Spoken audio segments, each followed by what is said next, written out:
नमो बुद्धाय। महाकुंभ 2025 यह कुंभ मेला वास्तव में एक बौद्ध मेला है। बौद्ध धर्मी जाट सम्राट हर्षवर्धन ने 7वीं शताब्दी में बौद्ध मेले का शुरुआत कराया था।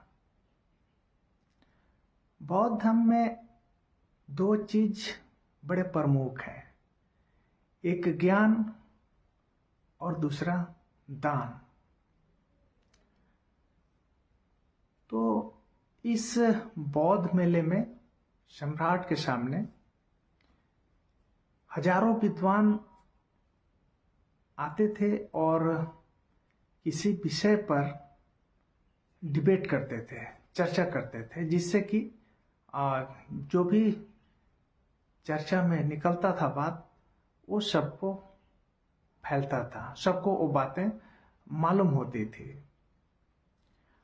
और मेला समाप्ति के बाद सम्राट हर्षवर्धन उन विद्वानों को उनके विद्वता के अनुरूप दान दिया करते थे।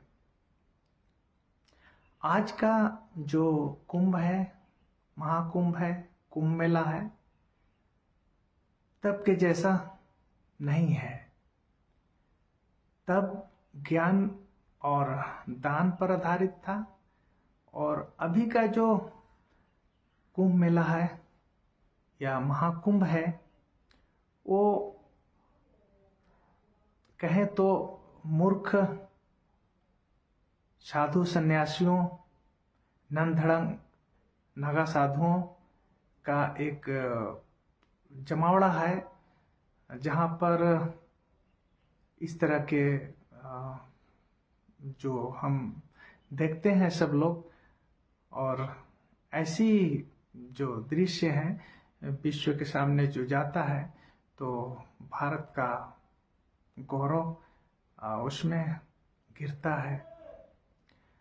तो वास्तव में अगर कहा जाए तो ऐसे कुंभ मेले का आयोजन बंद होना चाहिए, जिसमें निर्वस्त्रता हो, निर्वस्त्र साधु हो, अपना मूर्खता का परिचय वहां पर दे रहे हो, तो ये सब बंद होना चाहिए। भारतवर्ष ज्ञान के लिए माना जाता है। भारतवर्ष एक विश्व विजेता ज्ञान में रहा हुआ देश है। तो इस तरह के आयोजन में उन्हें रोक लगनी चाहिए।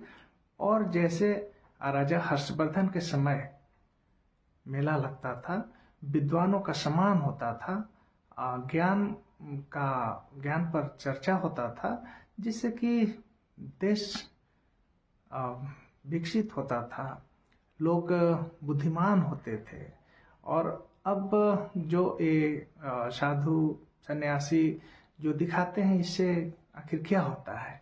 अभी का जो वर्तमान परिदृश्य है महाकुंभ का, उसमें ये है कि जो धूर्त हैं और पाखंडी हैं, इनका बोलबाला है, धूर्तों का और पाखंडियों का। धूर्त पाखंडी ये जो है BMW में बैठकर, महंगी महंगी गाड़ियों में बैठकर आते हैं, और इन्हें दान देने के लिए गरीब लोग बसों में, ट्रकों में, ट्रेनों में लटक लटक कर आते हैं।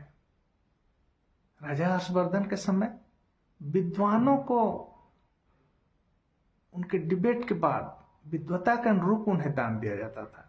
लेकिन अभी इनकी नग्नता, इनके अवघड़पन, इनके पाखंड के ऊपर दान कौन देता है? प्रधानमंत्री नहीं देते हैं, कोई राजा तो है नहीं। दान कौन देते हैं? जो गरीब लोग हैं, जिन्हें अंधविश्वास और पाखंड में जकड़ कर रखा गया है, वो लोग जाते हैं और उन्हें दान देते हैं। तो ये अभी का जो वर्तमान जो महाकुंभ है, वो सम्राट हर्षवर्धन के समय का जो कुंभ मेला था, उससे बिल्कुल हट करके है।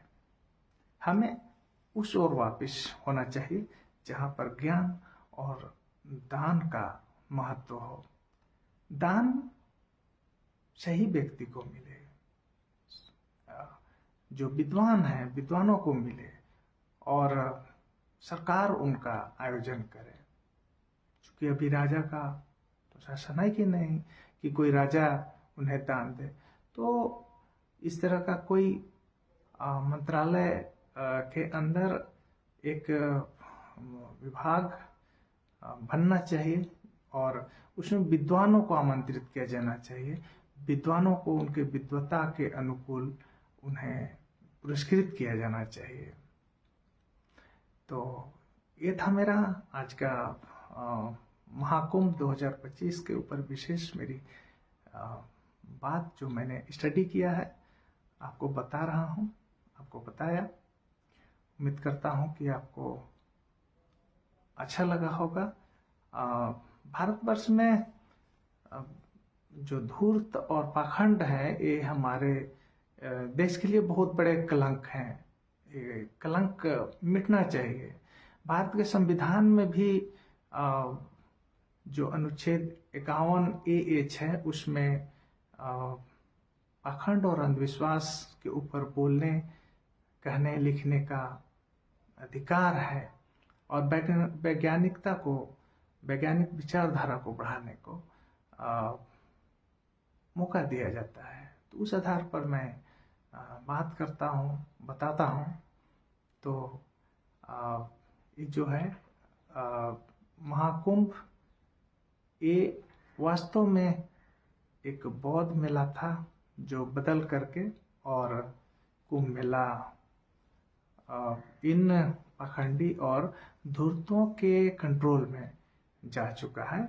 उनसे इस मेले को छुड़ाना चाहिए और सही रूप इस मेले का देना चाहिए, ऐसा मैं आग्रह करता हूँ, प्रार्थना करता हूँ।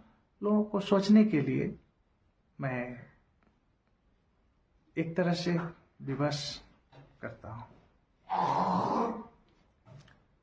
तो ये वीडियो आपको कैसा लगा? उम्मीद करता हूँ आपको अच्छा लगा होगा। आप बौद्ध धर्म का जो बौद्ध मेला था और अभी का कुंभ मेला, दोनों में जो बारीकियां अंतर हैं उसको आप समझे होंगे। इसमें जो कुंभ है, कुंभ का मतलब मिट्टी से है।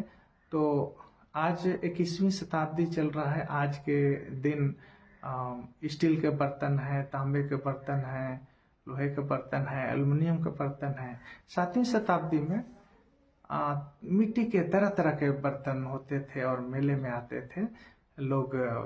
वहाँ पर मेले में मिट्टी के बर्तन खरीद कर घरों में ले जाते थे। तो हर्षवर्धन के बाद भी ये 100-150 साल तक मेला चला, और जो कि बौद्ध धर्म के अनुसार था। 8वीं शताब्दी के बाद जब भारत में शंकराचार्य का प्रादुर्भाव हुआ, जो एक प्रछन्न बौद्ध के रूप में माने जाते हैं, और धीरे धीरे इस बौद्ध मेले के आयोजन को विकृत किया जाने लगा। और विकृत होते होते होते आज जो है इस कदर विकृत हो चुका है कि ये ज्ञान और दान का जो चीज है वो धूर्त और पाखंडियों के हाथ में चला गया है। तो चलिए आज इतना ही। Thank you. अगर वीडियो अच्छा लगा हो तो आप लाइक करें, शेयर जरूर करें, जो भी आपको समझ में आया कमेंट करें, और चैनल को मेरा सब्सक्राइब करें। और पसंद सच में आया हो तो धीरे से बेल आइकन को प्रेस करें। Thank you.